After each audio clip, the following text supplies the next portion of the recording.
621 Siapa yang pengganti 13? Gu Qingqing tercengang, ia mendongak dan melirik Leng Xicheng dengan tidak percaya. Bukankah ia sangat benci kepada Lin Zuyi, lalu menyuruh Gu Qingqing untuk mengundurkan diri dengan penuh tekad.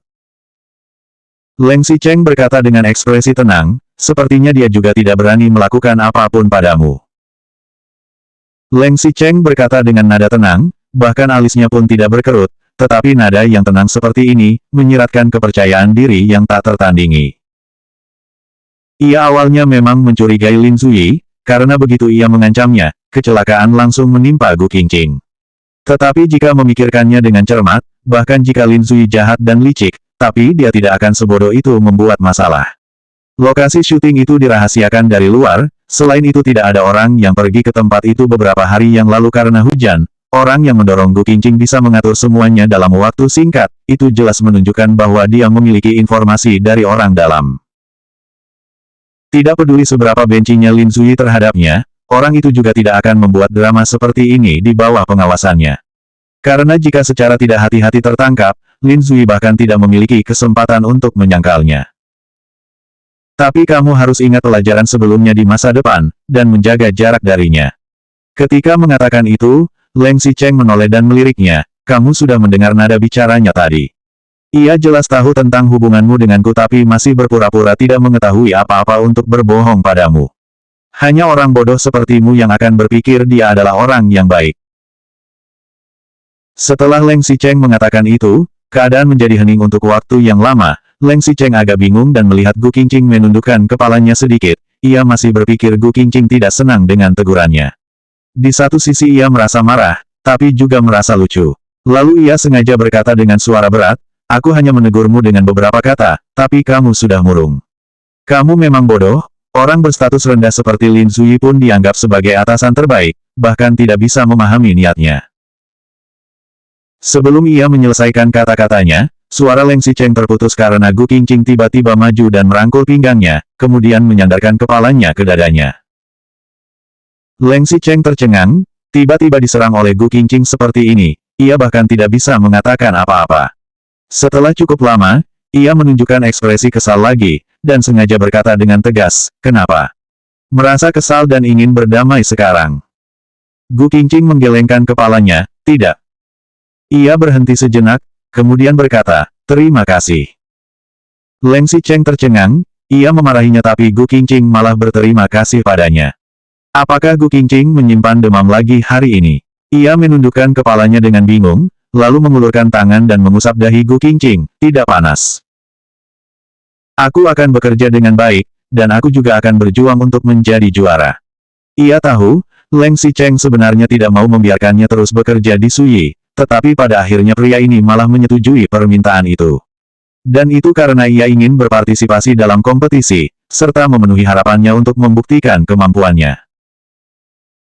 Leng Xicheng tidak menyangka Gu Qingqing akan berkata seperti itu, ia mendorongnya menjauh karena malu, kemudian berkata dengan dingin, bukan memperjuangkan, tetapi pasti akan mendapatkannya. Jika tidak, di masa depan orang akan mengatakan bahwa istri Leng Xicheng, dan ibu dari anakku, tidak terpilih ketika mengikuti sebuah kompetisi, itu benar-benar sangat membuatku malu. Suara Leng Xicheng sangat dingin, pergerakannya juga tidak lembut. Gu Qingqing mengira Leng Xicheng tidak suka berkontak dengannya. Ia mengangguk, sebuah sentuhan kegembiraan di wajahnya dengan cepat memudar. Sikap lembut Leng Xicheng akhir-akhir ini membuatnya bingung, bahkan sampai berpikiran bahwa pria ini benar-benar telah menghilangkan semua penghalang dalam sekejap, dan mereka bisa menjadi suami istri yang penuh kasih sayang. Benar juga, setelah memikirkannya, sebagian besar kontak Leng Xicheng terhadapnya adalah di tempat tidur. Tubuhnya lah yang menarik perhatian Leng Xicheng, apalagi dengan identitasnya sebagai seorang istri, itu yang membuat Leng Xicheng begitu dekat dengannya, kan? Misalnya, sikap Leng Xicheng yang meminta neneknya untuk memeriksa kesehatannya hari ini, kalimat pertama yang ditanyakan pria itu adalah, apakah penyakit ini akan mempengaruhi kehamilan? 622 Siapa yang pengganti 14? Jika mengatakan secara terus terang, Leng Xicheng akan melindunginya, itu hanya karena perasaannya terhadap Su Zipei telah menghilang, tapi belum sempat menempatkan cinta barunya pada orang lain, apalagi pria itu didesak oleh orang tuanya untuk memiliki anak, tindakan Gu Qingqing juga termasuk sesuai dengan keinginan Leng Xicheng. Kemudian, kerjasama keduanya di dalam kamar juga lebih harmonis, jadi Leng Xicheng memperlakukannya dengan baik. Saat Gu Qingqing memikirkan poin terakhir dengan cermat, minat Leng Xicheng pada tubuhnya akhir-akhir ini jauh lebih besar daripada minat Gu Qingqing sendiri. Tidak, mungkin Leng Xicheng sama sekali tidak tertarik pada tubuhnya, tetapi ingin menggunakan rahimnya untuk melahirkan pewaris grup Leng.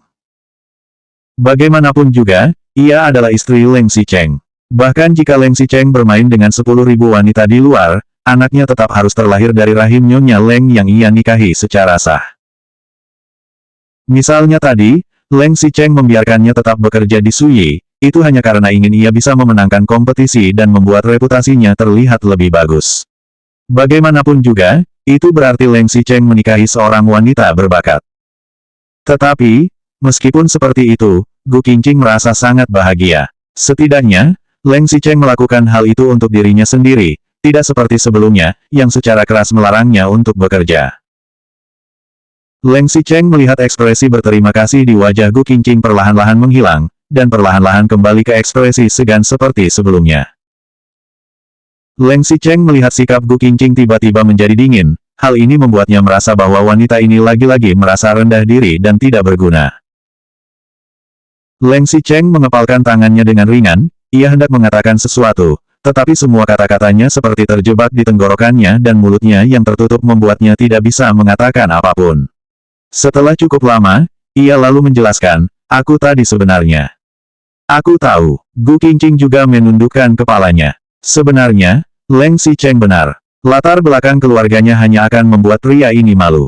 Dirinya juga tidak berbakat dan tidak terlalu baik, tidak seperti Su Zipei yang terlahir di keluarga berstatus tinggi, dan terlihat luar biasa di segala aspek. Tidak peduli siapapun orangnya, mereka akan mengatakan bahwa wanita seperti Su Zipei lah yang baik. Bahkan, Chen Wenji juga mungkin lebih kuat darinya. Bagaimanapun juga, wanita itu adalah seorang bintang, membawanya keluar juga termasuk membanggakan. Lantas, apa yang Gu Qingqing miliki? Di masa lalu, Leng Xicheng bahkan tidak repot-repot meliriknya. Pria itu akan menidurinya sekali setiap bulan seperti menghadapi urusan resmi. Sekarang, saat Leng Xicheng akhirnya memberinya kesempatan untuk berjuang, bahkan mengandung anaknya, seharusnya Gu Qingqing sudah merasa senang. Aku sebenarnya tidak berpikir seperti itu, Leng Xicheng secara samar merasa kondisi Gu Qingqing tidak beres saat ini, dan ingin menjelaskan. Namun ia malah tidak tahu harus bagaimana mengatakannya.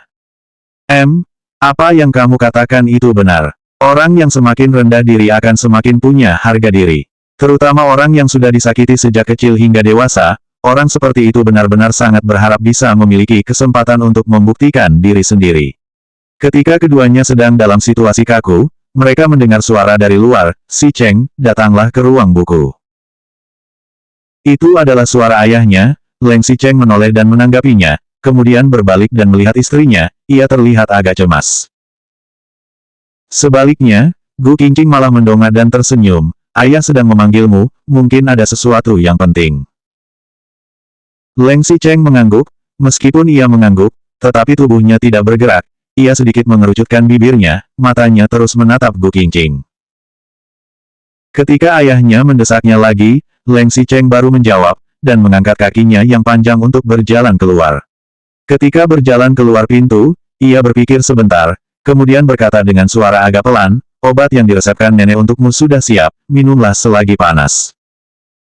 Baik, Gu Qingqing mengangguk, setelah itu Leng Xicheng baru keluar. Ketika ia keluar, senyuman di wajah Gu Qingqing langsung menghilang.